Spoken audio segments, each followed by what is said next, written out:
성공적인 삶의 2대 요소. 로마서 1장 1절 말씀. 로마서 서론 및 의의. 로마서는 교회사에 가장 큰 영향을 미친 서신이고 성경 중의 꽃이다.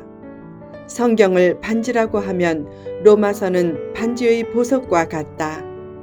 교회사를 통해 수많은 사람들이 로마서를 격찬했다.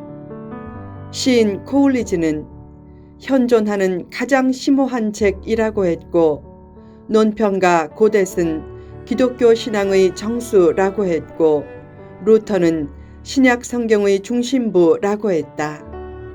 로마서는 사복음서와 별개로 바울복음서라고도 불린다. 예수님의 생애와 사역을 깊이 짚어보게 만들기 때문이다. 왜 로마서가 그토록 중요한가? 기독론을 정립해주기 때문이다. 로마서는 바울의 서신 중 첫 번째 서신은 아니다.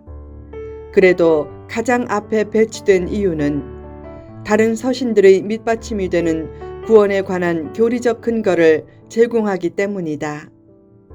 로마서는 16장밖에 되지 않는 짧은 책이지만 구원의 도리와 구원받은 성도들의 삶이 어떠해야 함을 보여주는 위대한 책이다.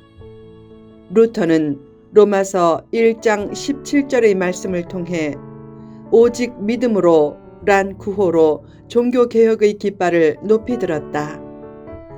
로마서의 주제는 예수님을 믿음으로 말미암아 의롭다 함을 얻는 것, 즉 칭의다. 그 주제를 달리 표현하면 오직 예수라고 표현할 수 있다. 사람은 사람을 믿을 수 없다. 사람은 사랑의 대상이지 믿음의 대상은 아니다. 사람으로부터 배신당할 때가 얼마나 많은가. 그처럼 믿을 대상은 오직 주님밖에 없음을 잘 보여주는 책이 로마서다. 성공적인 삶의 2대 요소. 사도 바울은 먼저 안부 인사를 한다. 그 인사를 보면 성공적인 삶을 살기 위해 필요한 두 가지 기본적인 요소를 깨닫게 된다. 그것이 무엇인가? 1. 주님의 종이 되는 것. 사도 바울은 스스로를 예수 그리스도의 종이라고 표현했다. 왜 그렇게 표현했는가? 참된 자유는 주님의 종이 되는 것에 있음을 알았기 때문이다. 미신은 믿을수록 자유를 잃는다. 결혼도 아무 날 못하고 이사도 아무 날 못 간다. 심한 사람은 집에 못 하나 박는 것도 복된 전기가 끊길 수 있다고 조심한다. 반대로 예수님을 잘 믿으면 대자유가 생기고 그에 따른 대평안이 생긴다. 그러므로 참된 자유를 원하면 예수 그리스도의 종이 되고 이런 고백으로 살라. 하나님, 저의 물질, 시간, 재능, 자리 등 모든 것을 하나님을 위해 쓰겠습니다. 성도들 중에도 종처럼 하나님 말씀을 듣기보다는 주인처럼 하나님께 요구하는 성도들이 있다. 그들은 기도해도 거의 달라는 기도만 한다. 죄의 종은 이렇게 기도한다. 주여 들으소서, 종이 말하겠습니다. 그러나 종은 말하는 자가 아니라 듣는 자다. 참된 종은 사무엘처럼 이렇게 기도한다. 주여 말씀하소서, 종이 듣겠습니다. 늘 하나님의 말씀에 귀를 기울여 살아야 죄의 종이 되지 않는다. 사람들은 새로운 것을 좋아하지만 새로운 것이 다 좋은 것은 아니다. 오래된 것이 더 가치 있을 때도 많다. 오래된 것은 새로운 것을 위해 언제든지 길을 열어줄 줄 알아야 하고, 새로운 것은 오래된 것을 존중할 줄 알아야 한다. 새로운 것을 너무 좋아하면 얼마 후에 또 새로운 것을 찾으면서 점차 화려한 것과 짜릿한 것과 황홀한 것과 신기한 것을 추구하다가 죄에 사로잡히기 쉽다. 또한 이단에 미혹되어 태워지는 분합이 인생이 되기도 쉽다. 왜 사람들이 자유를 잃는가? 참된 자유를 주시는 하나님으로부터 자유롭게 되려고 하기 때문이다. 참된 자유는 하나님만이 주시기에 하나님의 종이 되면 풍성한 자유를 누리지만 하나님으로부터 자유하면 세상의 종이 되어 참된 자유를 빼앗긴다. 사도 바울은 자신을 주님의 종으로 여기고 절대 복종했기에 풍성한 자유를 누리고 위대한 삶을 살 수 있었다.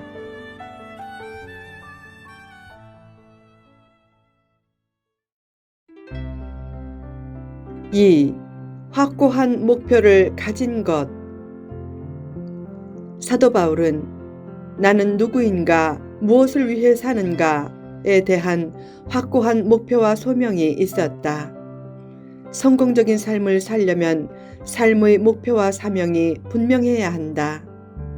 왜 사는지 그리고 무엇을 위해 사는지를 모르고 열심히 살면 성공하기도 힘들고 성공해도 곧 공허가 찾아온다. 열심히 사는 것보다 더 중요한 것은 목표가 분명한 것이다. 예수님은 뚜렷한 삶의 목표가 있었다. 그것은 십자가를 지는 것이었다. 사탄은 시험을 통해 그 목표를 흐리게 하려고 스타가 되라고 유혹했지만 예수님은 세상 영광에 유혹되지 않으셨다. 눈에 보이는 영광으로 진짜 중요한 것을 놓치지 말라. 십자가를 외면하면 순식간에 스타가 사탄이 될 수 있다. 신기한 체험을 하는 것보다 십자가를 지는 것이 훨씬 가치 있는 것이다. 그처럼 신기한 일과 가치 있는 일을 잘 분별해서 늘 가치 있는 일을 앞서 추구하라. 데이빗 카퍼필드란 유명한 마술사가 있다. 그는 비행기를 갑자기 사라지게 하는 등 신기한 마술을 많이 시행한다. 사람들은 그를 훌륭한 마술사라고 하지만 그의 마술 실력 때문에 그를 위인이라고 존경하는 사람은 없다. 자녀들에게 이 다음에 커서 카퍼필드와 같은 마술사가 되거라 라고 하거나 더 나아가 용한 점쟁이나 용한 무당이 되거라 라고 하는 부모는 거의 없다. 신기한 일과 가치 있는 일은 다르기 때문이다. 예수님이 십자가에 달리시지 않고 사탄의 유혹에 넘어가 세상의 영광을 얻는 길로 가셨다면 당시의 순간적인 스타가 되었을지는 몰라도 2000년 후의 지금까지 찬란한 빛을 발하는 구세주는 되지 못했을 것이다. 예수님은 거룩한 삶의 목표를 분명히 가졌기에 구원의 길을 여실 수 있었다. 삶에서 가장 중요한 것은 거룩한 삶의 목표를 분명하게 가지는 것이다. 사도 바울이 위대한 삶을 살 수 있었던 것도 거룩한 삶의 목표가 분명했기 때문이다. 빌립보서 3장 13절에서 14절에 이런 사도 바울의 고백이 있다. 형제들아, 나는 아직 내가 잡은 줄로 여기지 아니하고 오직 한 일, 즉 뒤에 있는 것은 잊어버리고 앞에 있는 것을 잡으려고 표대를 향하여 그리스도 예수 안에서 하나님이 위에서 부르신 부름의 상을 위하여 달려가노라. 그 고백만 봐도 뭔가 이를 이룰 사람이라는 느낌이 든다. 사도 바울은 표대가 분명했기에 위대한 인물이 될 수 있었다. 한 사람이 여행사 직원에게 비행기 표를 달라고 했다. 직원이 어디로 가는 표를 끊어드릴까요? 라고 하자 그가 말했다. 잘 모르겠어요. 그냥 가고 싶어요. 얼마나 황당한 일인가. 어디로 가야 하는지를 모르면 시간과 정열을 낭비하게 되면서 결코 성공적인 삶을 살 수 없다. 미래는 쉽게 보장되는 것이 아니다. 영광스러운 미래를 원한다면 표대를 분명히 하고 전심을 다해 그 표대를 향해 일직선으로 가야 한다. 어느 날 한 청년이 현인에게 지식을 얻는 법을 가르쳐 달라고 요청했다. 현인은 청년을 바닷가로 데리고 가서 그의 어깨를 눌러 머리를 물속에 집어넣었다. 그리고 허우적거리는 청년의 몸을 익사 직전에 일으켰다. 현인이 물었다. 자네가 물속에 있을 때 무엇을 원했지? 청년이 대답했다. 공기였습니다. 자네가 물속에서 공기를 원했던 만큼 간절히 지식을 추구하면 얻을 수 있네. 눈에 불을 켜고 목표를 향해 일심으로 달려가야 뜻을 이룰 수 있다. 성도의 제일 목표는 무엇인가?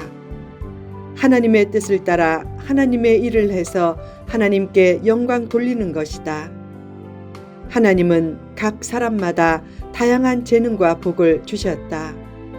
그것을 가지고 하나님의 일과 하나님의 영광을 위해 쓰겠다는 삶의 목표를 분명히 하고 최선을 다하면 하나님이 더 많은 과실을 맺게 하실 것이다.